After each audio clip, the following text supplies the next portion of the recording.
안녕하세요, 라트입니다. 오늘은 출애굽기 두 번째 파트를 살펴보려고 하는데요. 우리가 앞서서 1장부터 18장까지의 내용을 보았습니다. 하나님께서 이집트에서 노예로 살던 이스라엘을 어떤 방식으로 구출해 내셨는지에 대해서 우리가 보았습니다. 파라오에게 맞서서 하나님이 재앙을 내리시고 결국 6월절 어린 양의 피로 출애굽하게 만드셨죠. 이후 하나님께서 그의 백성들을 홍해로 지나가게 만드시고 이제 광야로 그들을 보내셨습니다. 근데 놀라운 구원을 맛본 백성들이 불만과 불평에 사로잡혀 있는 것을 우리가 보았는데요. 이제 우리가 보는 여기 후반부에서는 모세가 이스라엘 백성들을 이끌고 시내산에 도착하는 곳으로 시작하게 됩니다. 여기서 하나님께서 이스라엘과 언약을 체결하시는데 19장부터 24장까지의 내용이 바로 그 언약입니다. 그리고 바로 이 지점에서 우리는 성경의 전체 이야기 안에서 아주 중요한 순간을 목격하게 됩니다. 바로 하나님께서 아브라함에게 했던 그 약속이 이루어지고 성취되는 바로 그런 장면인데요. 창세기 안에서 했던 약속들이 혹시 기억나시나요? 창세기 12장, 15장, 17장에 줄기차게 등장했었던 약속이 있습니다. 바로 하나님이 아브라함의 가족을 통해서 온 세계에 복을 주겠다고 하는 바로 그런 내용이었습니다. 근데 바로 여기 시내산 위에서 그 내용이 어떤 방식으로 될지에 대해서 조금 더 나아가게 됩니다. 만약 이스라엘이 하나님의 율법, 가르침, 그분의 정의에 따라서 언약에 순종하게 되면 그들이 결국 제사장 나라가 될 것이라고 하는 바로 그런 내용이었는데요. 제사장이라는 것은 하나님과의 관계를 회복시키기 위해서 죄를 대신 해결해주는 바로 그런 직분인데, 세상이 저지르고 있는 악과 죄에 대해서, 그래서 하나님과 관계가 깨어진 문제에 대해서 그것을 다시 회복시키게 해주는, 그래서 해결시켜주는 바로 그런 나라가 되게 하겠다는 하나님의 약속이었습니다. 단 그 언약에 있어서 순종이 필수가 됩니다. 아무튼 그들은 하나님의 대사가 되는 것이고, 다른 나라들에게 하나님은 과연 어떤 분이신가에 대해서 그들에게 보여주고 증거하는 존재가 되어야 된다는 바로 그런 이야기였습니다. 하나님의 이 제안에 대해서 출애굽기 19장 8절을 보면 그들은 우리가 다 행하겠다라고 그렇게 선포하며 내용을 받아들입니다. 즉 계약, 이 언약은 체결됩니다. 그러자 하나님께서는 시내산 위에 천둥과 번개와 또 구름이 빽빽한 것을 가지고 하나님이 임재하셨습니다. 사실 지금까지 하나님은 이스라엘에게 무언가를 요구한 적이 없었습니다. 부르시면서 데리고 올 때까지 아무리 그들이 불평을 해도 뭐라고 한 적이 없었는데요. 단지 하나님만 신뢰하라고 그렇게 이야기만 했을 뿐입니다. 근데 이제는 모세가 백성들의 대표가 되어서 산으로 올라가게 되고, 여기서 그 유명한 계명의 내용을 받게 됩니다. 이스라엘 백성과 하나님이 앞으로 어떤 관계여야 하는지에 대해서 가장 기본적인 협정서와도 같은 그런 내용들이었는데요. 또 단지 10계명만 주신 것은 아니었고 52개의 세부적인 규정들도 거기에 기록됩니다. 예배를 어떻게 드려야 되는지, 그래서 제사와 제물에 대한 문제, 그래서 제단은 어떻게 만들어야 되고 절기는 어떤 방식으로 지키고, 또 서로에 대해서는 어떻게 서로 간에 공동체를 이루면서 살아가야 될지에 대해서, 즉 사회적 정의를 이루는 방식들에 대해서 하나님이 구체적으로 알려주십니다. 이런 내용들은 다른 어떤 나라들도 가지고 있지 못했던 엄청나게 높은 수준의 정의였는데요. 나중에 자세하게 여기에 대해서 다룰 기회가 있겠지만, 안식년이나 희년제도 같은 경우는 고대시대 전체에 만연한 노예제도에 대해서 굉장히 파격적인 변화를 만들어내는 그런 내용이기도 했습니다. 왜냐하면 적당한 시간이 지나고 나면 적어도 동족 내의 노예들은 전부 해방하라고 그렇게 얘기를 했으니까요. 어쨌든 이런 모든 규례들은 세상 다른 어떤 나라들보다 정의롭게, 또 서로를 향해서 자비롭게 살아가는 구별된 삶의 방식에 대해서 이야기를 한 것들이었습니다. 모세는 이런 내용들을 다 받아 적은 뒤에 백성들에게 모든 말씀과 율례를 전하게 됩니다. 그리고 그들은 한 목소리로 하나님께 그 말씀을 다 지키겠다라고 맹세를 합니다. 사실 율법 자체를 보면 너무나 지키기 어렵고 힘든 것처럼 보이는데요. 이렇게 언약을 체결하는 게, 그리고 그들이 여기에 대해서 대답을 하는 게 가능했던 이유는 하나님의 구원과 은혜를 이미 맛본 사람들이었기 때문입니다. 일반적으로 자기의 유익을 계산하기 위해서 이것저것 생각해야 될 것들이 너무나도 많은데요.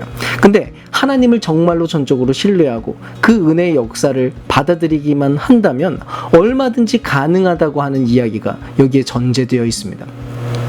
하여간 하나님께서는 이스라엘과의 더욱 친밀한 관계를 만들기 위해서 더 놀라운 이야기를 하셨는데요. 하나님이 이스라엘을 한가운데서 살아가시겠다. 그러니까 하나님이 너희들과 함께 하겠다라고 하는 그 내용을 이야기하십니다. 그리고 그 일을 위해서 성막을 만들라고 하시는데요. 이건 하나님의 약속을 실천하는 거였는데, 인류는 에덴 동산에서 반역한 이후에 하나님과 함께하는 방식, 즉 하나님의 임재 안에 거하고 그의 생명 안에 머무는 삶의 길에 대해서 완전히 잃어버리게 되었습니다. 근데 이제 아브라함의 가족을 통해서 하나님의 임재와 그분과 함께 살아가는 방식이 언약 안에서 다시 회복되는 일이 벌어지게 된 것이죠. 그리고 이것은 먼저 이스라엘에게 일어난 일이지만 언젠가는 온 세계를 향해서 그렇게 될 일이었습니다. 아무튼 바로 이런 이유로 25장에서부터 31장까지 성막에 대한 자세한 설교 도면에 대해서 이야기를 합니다. 그래서 아마 좀 읽는 동안 지루할지도 모르죠. 성막들에는 제단이 있고 중앙에는 성소와 지성소가 있는 그런 모양의 성막이었습니다. 그리고 지극히 거룩한 장소라고 하는 뜻을 가지고 있는 지성소 안에 언약궤라고 하는 금으로 도금된 상자가 있게 되고요. 그 위에는 두 그룹은 천사 중에 한 종류인데, 아무튼 두 그룹이 달려있는 속죄소가 그 위에 덮이게 됩니다. 그리고 바로 그 자리에 하나님이 임재하시겠다라고 이야기를 하셨습니다. 그리고 이후에 성물에 대한 자세한 설명이 붙게 되는데요. 이 내용들은 상징적인 의미를 가지고 있는 아주 중요한 내용들입니다. 그 안에 여러 꽃의 모양, 천사, 금, 보석들로 가득 치장된 내용들이 기록되는데요. 이런 모든 내용들은 에덴 동산을 떠올리게 만드는 그런 도구들입니다. 즉 하나님과 친밀하게 지내던 그 임재 장소를 표현한 것이죠. 한마디로 말해서 성막이라고 하는 것은 마치 이동식 에덴 동산이라고 생각하면 됩니다. 에덴 동산이 참 낙원일 수 있었던 이유가 하나님의 임재 때문이었던 것처럼, 이제 하나님의 임재가 여기에 시작되는 방식으로 이스라엘은 그 자체로 낙원이 되고 하나님의 나라가 될 수 있다는 바로 그런 내용이기도 했습니다. 그리고 곧 이어서 이스라엘이 여기에서 엄청난 잘못을 저지르게 됩니다. 32장부터 34장에 일어나는 금송아지 사건입니다. 즉 하나님과의 언약을 순식간에 깨뜨려 버립니다.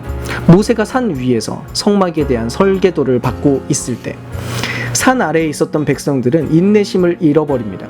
모세의 형이었던 아론에게 금송아지를 만들어 달라고 요청을 한 것이죠. 사실은 금송아지를 만들라고 한 게 아니라 우리의 하나님을 만들어 달라고 얘기했습니다.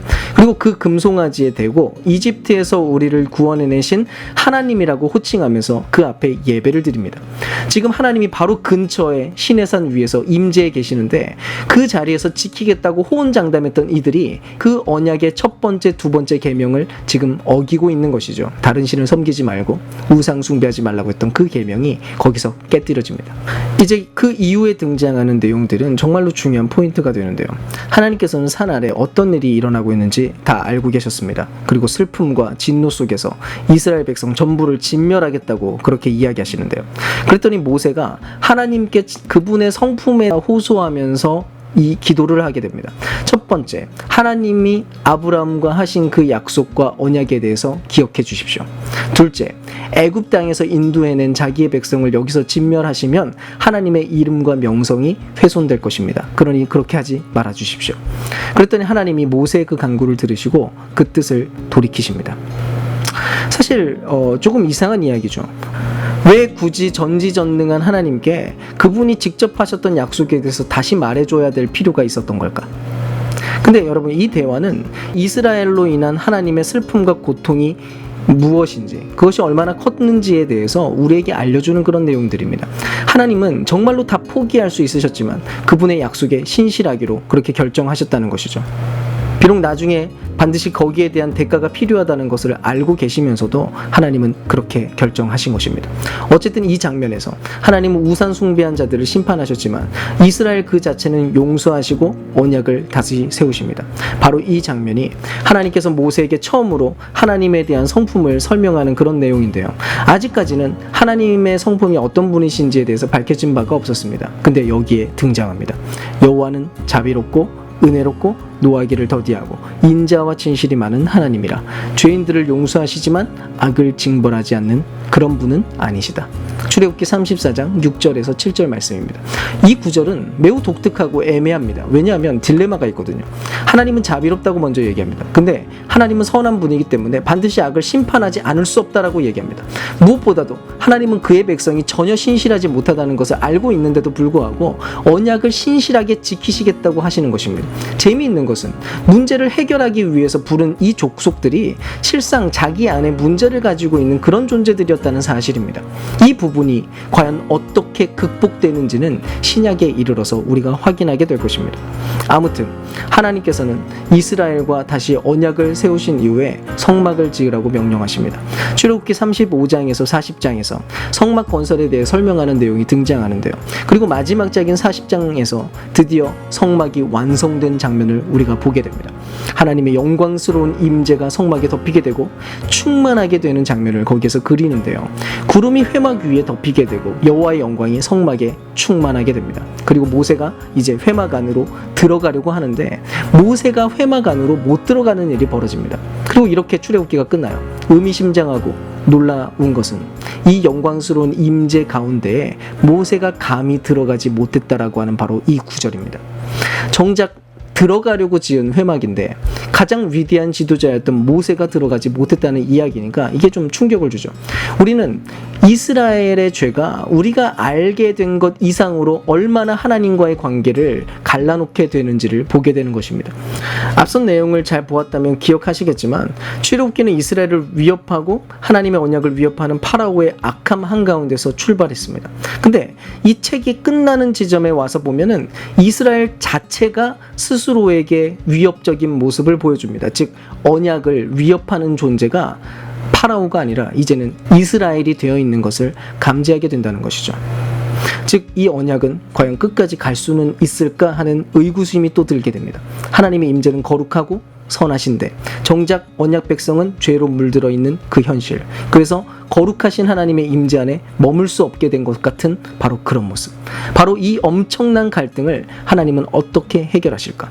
모세가 아직 성막에 들어가지 못하게 된 것도 바로 이 내용과 연관되어 있습니다. 과연 이스라엘은 하나님의 임재 안에 있을 수 있을 것인가에 대한 대답, 우리는 그것을 다음 책에서 살펴보게 될 것입니다. 바로 레위기죠. 기대하세요.